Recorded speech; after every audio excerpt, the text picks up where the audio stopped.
नमस्कार दोस्तों, मैं आपका मित्र सर्वमित्र और इस वक्त हम विज्ञान भवन के बाहर हैं। आपको पता है आज 11वें दौर की जो है वो मीटिंग चल रही है सरकार और किसान संगठन के जो नेता हैं उनके बीच में। इसमें क्या कुछ अभी तक निकला है, हम उस पर चर्चा करने वाले हैं। पहले आप जुड़िए हमारे साथ और द मसला के साथ जुड़िए, इस वीडियो को शेयर कीजिएगा ताकि ज़्यादा लोगों तक ये पहुँचे। और फिर हम आपको बताने वाले हैं कि आज लंच से पहले तक क्या कुछ हुआ है और आगे क्या कुछ लग रहा है। आगे मतलब क्या लग रहा है कि सरकार का जो रुख है या किसान नेता जो बोल रहे थे उस पर क्या कुछ हो सकता है, इस पे हम आपके साथ चर्चा करने वाले हैं। इसलिए पहले आप हमारे साथ जुड़िएगा। और हमारे साथ ज़ेबा खान जी हैं जो कि झारखंड से यहाँ पर आई हैं किसानों का समर्थन करने के लिए, किसान आंदोलन का समर्थन करने के लिए। सोशल एक्टिविस्ट हैं ये और काफ़ी समय से ये यहीं पर किसान आंदोलन का समर्थन कर रही हैं और हम हर रोज़ देखते हैं इनको, ये यहाँ पर आते हैं, ये लंगर में भी सेवा करते हैं और किसानों को सपोर्ट करते हैं। जी खान साहब, क्या लग रहा है कि ये अभी तक जो मीटिंग हुई है, पहले मैं आपको थोड़ा सा बता दूं, आज की मीटिंग में लंच से पहले तक जो कुछ हुआ है, जो अंदर से खबर आई है वो ये कि लंच से पहले यानी सरकार के जो मंत्री हैं, जब किसान संगठनों ने कहा कि हम आपका प्रस्ताव खारिज करते हैं जो आपने हमें दिया था, तो उन्होंने ये बात सामने आई कि उन्होंने कहा तो फिर इसमें आपको मीडिया में जाने की ज़रूरत क्या थी? अगर ऐसा ही था तो आप हमें आकर सीधा बता देते, तो आप मीडिया में बोलने की क्या ज़रूरत थी? फिर भी आप एक बार और विचार कीजिएगा। तो ठीक है, बोले ठीक है। तो उसके बाद लंच हो जाता है, यानी मीटिंग बहुत कम समय के लिए चलती है, उसके बाद लंच हो जाता है।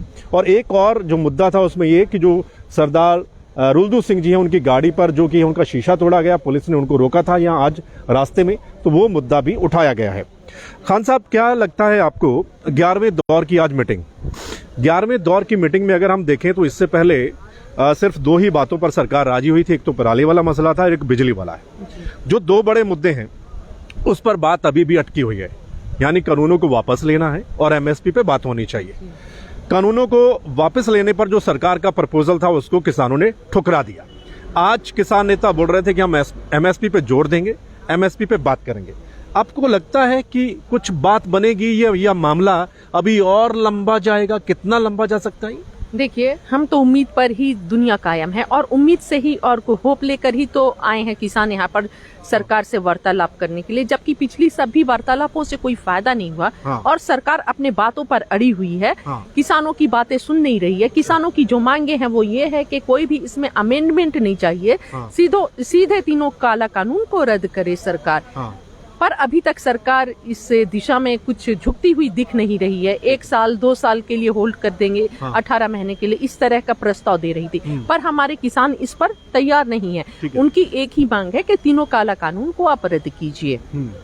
देखिए, इसके लिए एक रीजन ये भी है कि किसानों को कहीं ना कहीं विश्वास की कमी है। हाँ। उन्हें लग रहा है कि सरकार कुछ उनके साथ प्लॉट कंस्ट्रक्शन ना करे। जिस तरह इलेक्शन में 2014 में हमने देखा था, पूरे देश की जनता को ये बोला गया था कि बीजेपी सरकार आएगी तो 90 दिनों में विदेशों से काला धन आ जाएगा और पूरे देश के हर नागरिक को 15 लाख रुपए उसके अकाउंट में मिलेगा। तो देश की जनता बहुत खुशी में, ऐसा लग रहा था कि कोई भगवान सही में आ रहे हैं उनके दुखों को हरने। मैं आम जनता की शब्दों को बता रही हूँ। सभी के घरों में इतनी खुशी थी कि जैसे भगवान खुद साक्षात उतर के आ रहे हैं और अब हमारे सारे दुखों को हर लिया जाएगा।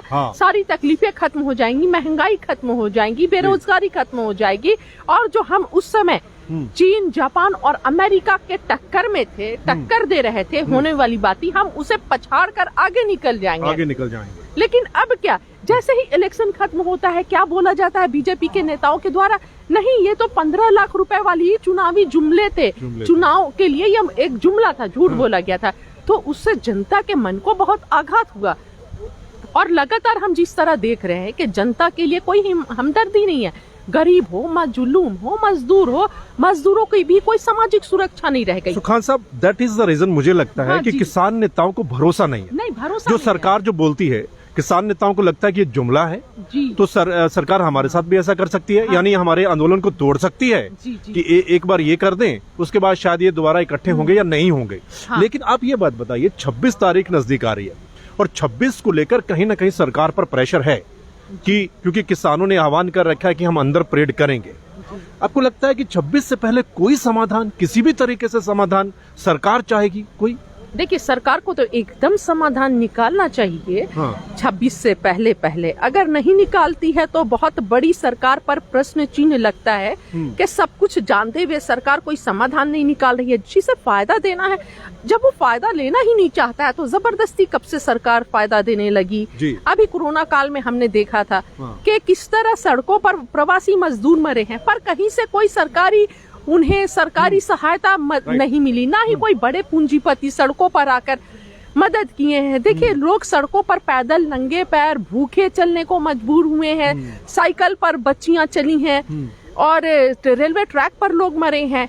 जब डिमोनेटाइजेशन हुआ था उस टाइम देश की आम जनता जो है वो लाइन लगकर मरी है। कितने लोग तो सुसाइड किए हैं, लड़कियों की शादी करती है।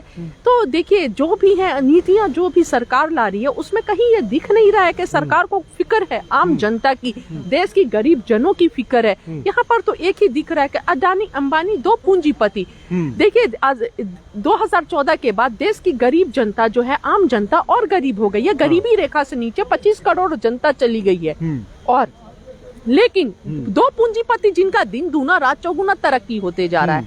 सारे देश का लगता है व्यवस्था, सिस्टम सब और पूंजी सब उन्हीं के पास चली गई है। तो यही सब वजह है कि किसानों को विश्वास नहीं है। हो सकता है सरकार का ये कोई ट्रिक्स हो जो किसान का आंदोलन ये सुनकर हटा ले, फिर वो कुछ अलग सा कानून लाकर फिर ऐसा आंदोलन बैठने ना दे और जो हो वो पूंजीपतियों के हक में ही हो।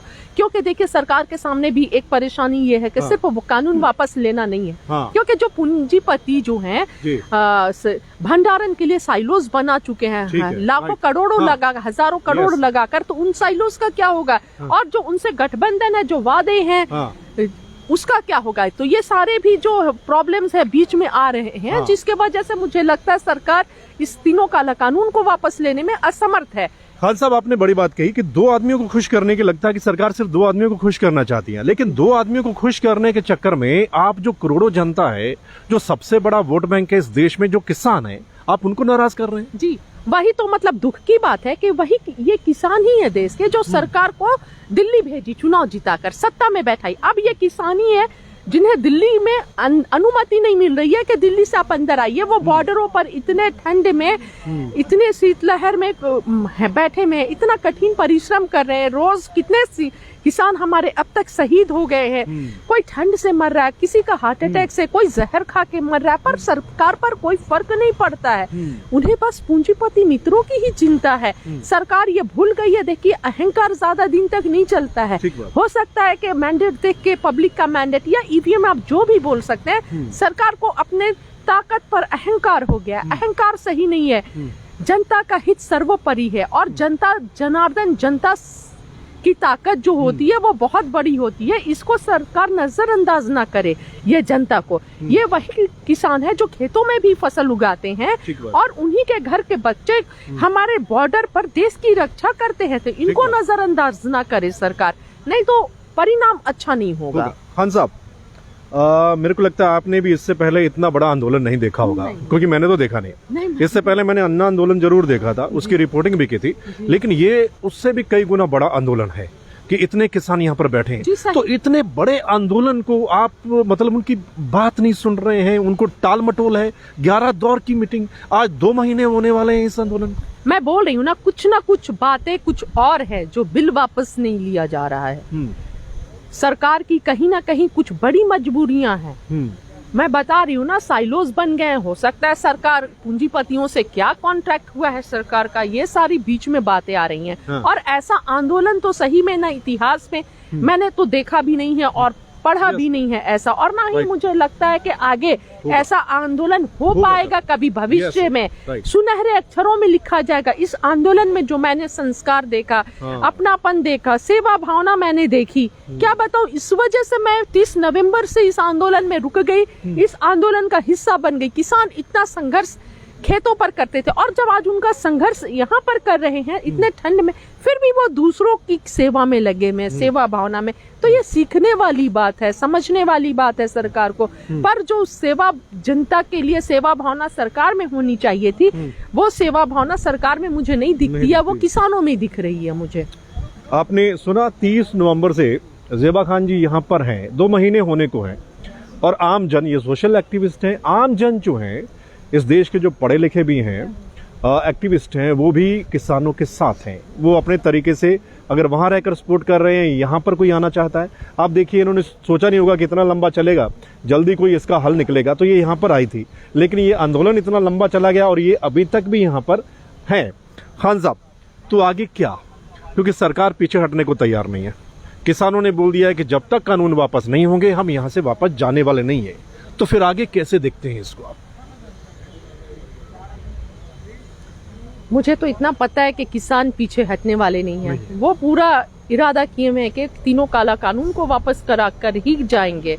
या तो वो जाएंगे या उनकी लाशें घर जाएंगी, इस तरह का सब बोल के आए हैं घर में। तो कुछ कहीं ना कहीं सरकार को ही इस पर निर्णय लेना होगा, कदम पीछे उठानी होगी। सरकार जो जिद पर अड़ी है, अपने जिद को छोड़ना होगा, उनको अपने पूंजीपतियों के मित्र को हटाकर देश की जनता के हित में सोचना होगा। क्योंकि ये किसान जो लड़ रहे हैं, आज संघर्ष कर रहे हैं, ये सिर्फ अपने लिए संघर्ष नहीं कर रहे हैं, ये देश के आम जनता के लिए संघर्ष कर रहे हैं। जब अडानी और अंबानी, जब पूंजीपतियों का पूरा किसानी पर आधिपत्य जमा लेंगे, उनके हाथों में चला जाएगा, तो एक बहुत शोषण की प्रक्रिया शुरू होगी। अभी तो शुरू में जब मंडी को खत्म करना होगा, सरकारी मंडियों को, तब तो वो प्रलोभन देंगे। ठीक वैसे ही जैसे ईस्ट इंडिया कंपनी व्यापार के माध्यम से भारत में आई थी, और शुरू में अब यहाँ के लोगों का, हमारे लोगों का, हमारा देश का हित दिखाया, प्रलोभन दिया, और फिर फूट डालो राज करो की नीति अपनाई और बांट दिया, कमजोर करके पूरे देश को गुलामी की जंजीरों में बांध दिया। ऐसी गुलामी की जंजीरें जिसे तोड़ने में हमें शहादत देनी पड़ी। आज भी वही हो रहा है। उस गुलामी की जंजीरें से ना जकड़ा जाए, इसलिए हमारे किसान अन्नदाता यहाँ पर बैठे हुए हैं, आंदोलन पर संघर्ष कर रहे हैं और शहादत दे रहे हैं। Thank you so much Khan साहब, आपने हमें वक्त दिया और हम देख रहे हैं आप लगातार यहाँ पर लगे हुए हैं। शुक्रिया बहुत बहुत। तो आपने सुना खान साहब को, आम जन की यही आवाज़ है। अगर हम भारत में कहीं पर भी चले जाएं तो किसानों को जो सपोर्ट मिल रहा है पूरे भारत से, ना सिर्फ भारत से बल्कि विदेशों में भी जो लोग बैठे हैं, हम देख रहे हैं जो अंग्रेज़ भी हैं वो अपने तरीके से किसान आंदोलन का समर्थन कर रहे हैं। यानी इंडिया में जो किसान प्रोटेस्ट कर रहे हैं उनका वो समर्थन कर रहे हैं। ये आंदोलन वर्ल्ड वाइड हो गया है, पूरी ग्लोबल हो गया है। ये जो आंदोलन है, 13 दौर की वार्ता आज अंदर, 11वें दौर की वार्ता आज अंदर चल रही है। लंच से पहले कुछ नहीं निकला है, यानी कि सरकार ने जो प्रपोजल दिया उस पर भी अगर किसानों ने खारिज किया तो वो भी सरकार को अच्छा नहीं लगा और कहा कि आप मीडिया में क्यों गए, आप हमें आकर बता देते। एमएसपी पे चर्चा होगी लंच के बाद, उसमें क्या अपडेट होती है, अंदर से क्या कुछ निकल कर आता है, या जो दोबारा विचार करने के बारे में बोला गया था उसमें क्या कुछ किसान संगठन दोबारा कुछ बोलते हैं, वो अपडेट हम आप तक लगातार देते रहेंगे। आप ऐसे ही बने रहिएगा अगली रिपोर्ट तक। फिर हम जुड़ेंगे थोड़ी देर में, जैसे ही कोई नई अपडेट आएगी तो फिर हम आपको वो अपडेट आपके साथ चर्चा करेंगे, शेयर करेंगे। तब तक के लिए नमस्कार, आदाब, सत श्री अकाल, राम राम।